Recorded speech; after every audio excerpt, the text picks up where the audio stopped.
Hello दोस्तों, स्वागत है आपका अपने YouTube channel read classes Soni ji Chomu पे।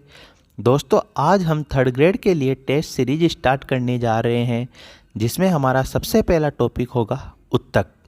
उत्तक से रिलेटिव आपके एनसीईआरटी की बुक से जो जो क्वेश्चन बनते हैं सारे क्वेश्चन लेने की कोशिश की गई है। टेस्ट आप दीजिए, लगा कैसा वो कमेंट में बताइए। कितने क्वेश्चन आपके सही हुए ये भी ज़रूर बताइए। अगर आपको टेस्ट सीरीज अच्छी लगी तो वीडियो को ज़्यादा से ज़्यादा शेयर कीजिएगा और चैनल को भी सब्सक्राइब जरूर कीजिएगा। स्टार्ट करते हैं आज का वीडियो। सबसे पहला क्वेश्चन है आपका, निम्नलिखित पर विचार कीजिए। रक्त, पेशी, फ्लोएम उपयुक्त में से कौन से उत्तक के उदाहरण है? मतलब आपको बताना है कि इन तीनों में से उत्तक कौन कौन से हैं। ऑप्शन नंबर ए है आपका केवल एक, ऑप्शन नंबर बी है केवल 2 और 3, ऑप्शन नंबर सी है आपका केवल 3 और ऑप्शन नंबर डी है आपका 1, 2 व 3, यानी तीनों के तीनों। तो दोस्तों, हम जानते हैं रक्त भी एक उत्तक है, पेशी भी एक उत्तक है और फ्लोएम भी क्या है, एक उत्तक है। तो इसका सही आंसर हो जाएगा आपका ऑप्शन नंबर डी, 1, 2 व 3 दोनों। आगे है दूसरा क्वेश्चन, कोशिका के संदर्भ में निम्नलिखित कथनों पर विचार कीजिए। एक कोशिकीय जीवों में सभी मौलिक कार्य एक ही कोशिका के द्वारा किए जाते हैं। दूसरा है, बहुकोशिकीय जीवों में कोशिकाएं श्रम विभाजन के सिद्धांत पर कार्य करती है। उपयुक्त कथनों में से कौन से कथन सही है? ऑप्शन नंबर ए है आपका केवल 1, ऑप्शन नंबर बी है केवल 2, ऑप्शन नंबर सी है 1 व बी दोनों, मतलब 1 व 2 दोनों, ऑप्शन नंबर डी है आपका ना तो 1 और न ही 2। तो दोस्तों, सही आंसर इसका आप कमेंट में बताइए। हाँ दोस्तों, आंसर आप एकदम सही सोच रहे हैं। इसका सही आंसर है 1 और बी दोनों, यानी ये दोनों के दोनों जो कथन है दोस्तों एकदम सही है। तीसरा क्वेश्चन है आपका, विभिन्न पादप उत्तकों के संदर्भ में निम्नलिखित कथनों पर विचार कीजिए। पहला कथन है आपका, वृद्धि अथवा विभज्योतक उत्तक की कोशिकाओं में वृहद रसदानियाँ उपस्थित होती है। दूसरा है आपका, विभज्यत उत्तक के विभाजन की शक्ति खो जाने पर वे स्थायी उत्तकों में परिवर्तित हो जाते हैं। उपयुक्त कथनों में से कौन से कथन सही है? ऑप्शन नंबर ए है आपका केवल 1, ऑप्शन नंबर बी है केवल 2, ऑप्शन नंबर सी है 1 व 2 दोनों, तथा ऑप्शन नंबर डी है न तो 1 और न ही 2।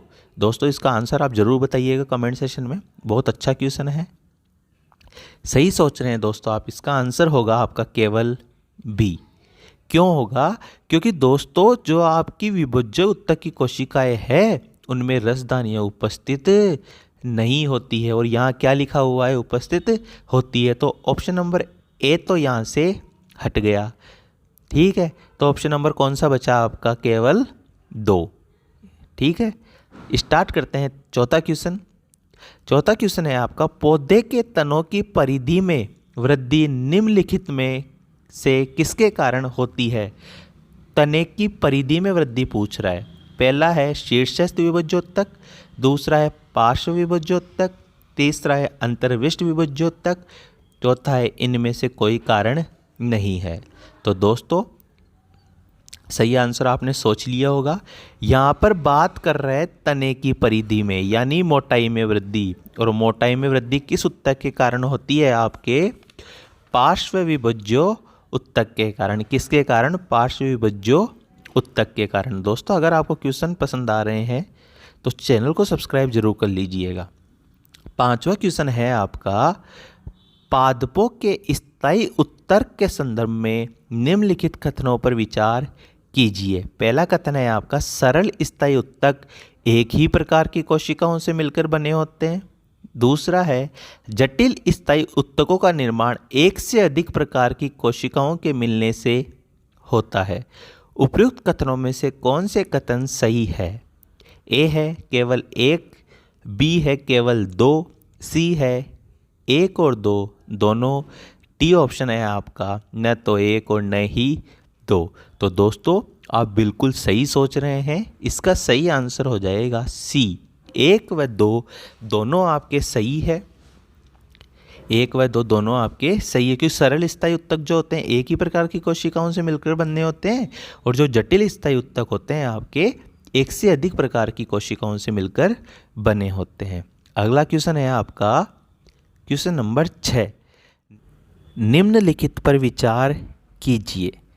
जाइलम, पेरेन्काइमा, कोलेन्काइमा, स्केलेन्काइमा तथा एपिडर्मिस, उपयुक्त में से कौन कौन से पादपों के सरल स्थायी उत्तक के प्रकार है?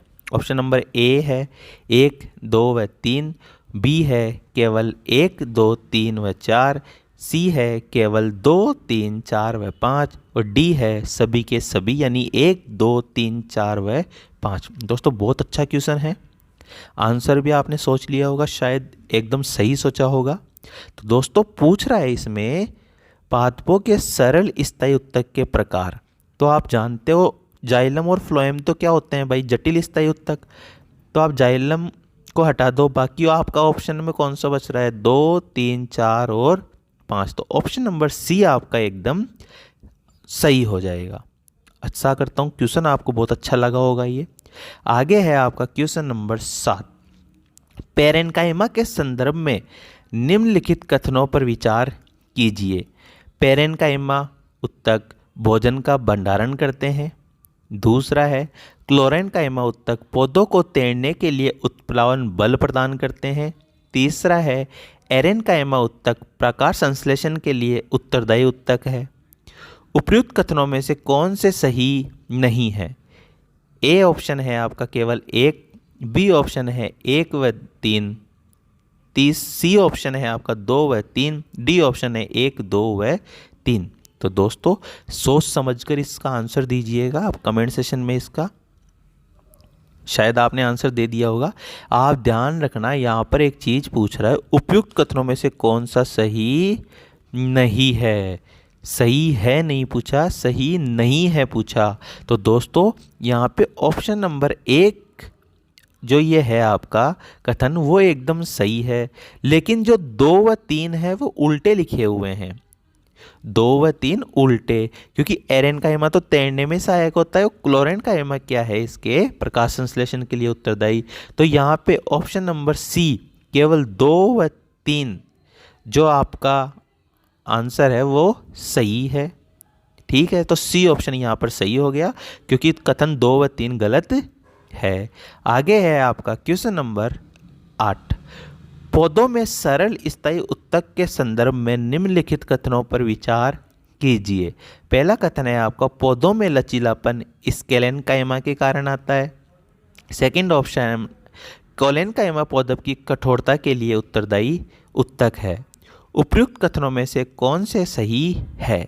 ए ऑप्शन है केवल 1, बी ऑप्शन है केवल 2, सी ऑप्शन है 1 व 2 दोनों, डी ऑप्शन है न तो 1 और न ही 2। तो दोस्तों सही आंसर आप इसका कमेंट सेशन में ज़रूर बताइए। सोच लिया होगा आपने इसका आंसर। दोस्तों हम जानते हैं कि स्केलेन्काइमा तो कठोरता प्रदान करता है और कोलेन्काइमा लचीलापन प्रदान करता है, यानी कि दोनों के दोनों कथन इसमें उल्टे लिखे हुए हैं। तो यहाँ पे न तो 1 सही है और ना ही 2, यानी कि डी ऑप्शन आपका एकदम राइट हो जाएगा। कौन सा ऑप्शन? D option. आगे है आपका क्वेश्चन नंबर 9। स्टोमेटा के संदर्भ में निम्नलिखित कथनों पर विचार कीजिए। पहला कथन है ये रक्षी कोशिकाओं से घिरे होते हैं। दूसरा है ये वायुमंडल से गैसों का आदान प्रदान करते हैं परंतु वाष्पोत्सर्जन की क्रिया में भाग नहीं लेते। उपयुक्त कथनों में से कौन से सही है? पहला ऑप्शन है आपका केवल 1, बी है केवल 2, सी है दोनों, डी है न तो 1 न ही 2। बहुत अच्छा क्वेश्चन है दोस्तों, शायद आपने आंसर भी सोच लिया होगा और एकदम सही सोचा होगा।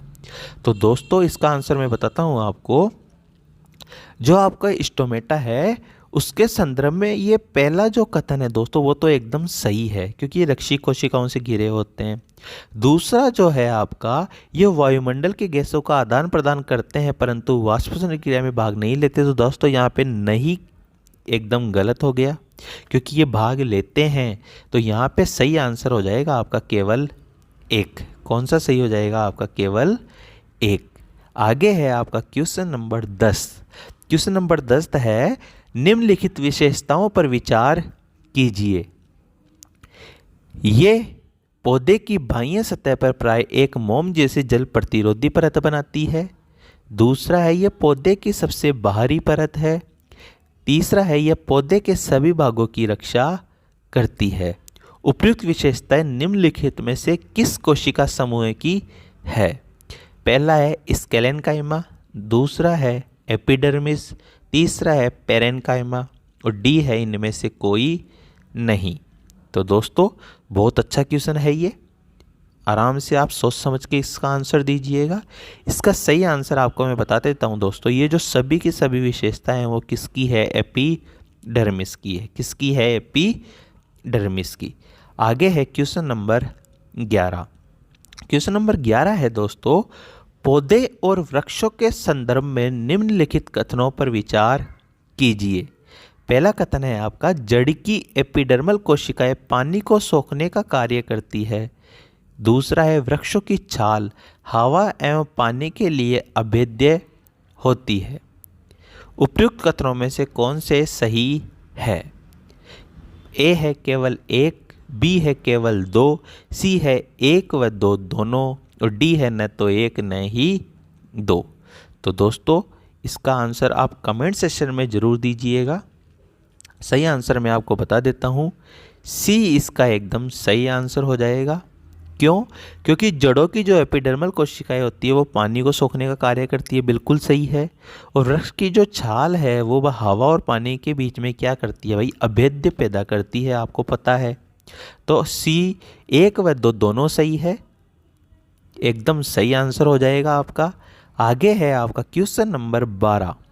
जाइलम और फ्लोएम के संदर्भ में निम्नलिखित कथनों पर विचार कीजिए। पहला कथन है, जाइलम पानी और खनिज लवणों का संवहन करते हैं।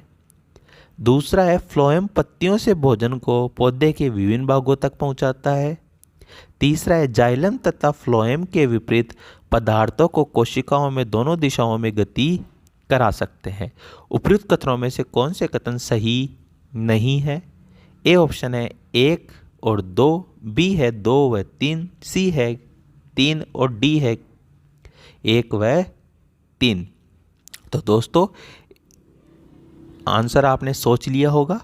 आपको पता है कि जाइलम भाई पानी और खनिज लवणों का संवहन करता है, फ्लोएम भोजन का संवहन करता है, लेकिन दोस्तों विपरीत दिशाओं में गति कराना इम्पॉसिबल है।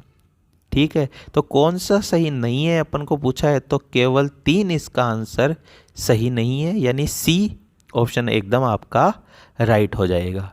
क्वेश्चन नंबर 13, निम्नलिखित पर विचार कीजिए।